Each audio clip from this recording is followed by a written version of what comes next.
రాజకీయంగా దూకుడుగా వెళ్లారు. జిల్లాలో తన మాటే వేదవాక్కు అనిపించుకున్నారు. తన చుట్టూ పార్టీని నేతలని తిప్పుకున్నారు. ఒక విధంగా చెప్పాలంటే తన ప్రాంతానికి ఒక సామంత రాజులాగా వెలిగాడు. అయితే ఓడలు బల్లయ్యాయి. ఆయన రాజకీయం కూడా అలాగే మారిపోయింది. ఇప్పుడు ఆయన ఏం చేస్తున్నారంటే సింపుల్ గానే అర్థం చేసుకోవాలి. సైలెన్స్ ఆయన వ్యూహంగా మారింది. ఆయనే ఆళ్ల నాని. ఆయన కొద్ది నెలల క్రితం టీడీపీలో చేరిపోయారు. దానికంటే ముందే కొన్నాళ్ల క్రితం వైసీపీని వీడారు. రాజకీయాలకి దూరం అని కూడా చెప్పారు. అయితే ఇదంతా ఒక ప్రణాళికాబద్ధంగా ఆయన చేసుకుంటూ ఫ్యాన్ పార్టీకి గుడ్ బై కొట్టారు అని తర్వాత అనుకున్న విషయం. అయితే వైసీపీని వీడేందుకు కారణాలు ఆయనకు ఉండొచ్చు, కానీ వీడి టీడీపీలో చేరి ఏం దక్కించుకున్నారన్నదే ఇప్పుడు ప్రశ్నగా మారింది.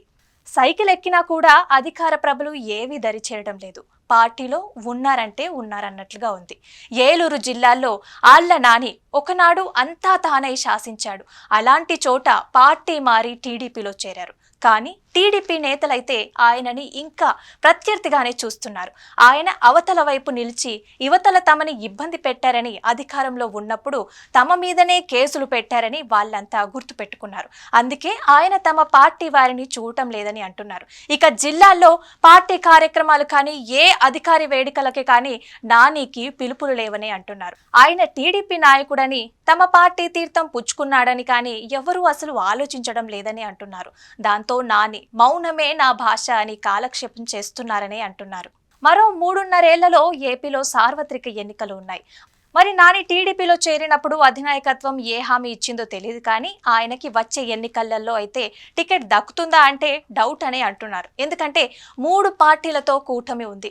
టీడీపీలోనూ లెక్కలేనంత మంది నేతలు ఉన్నారు.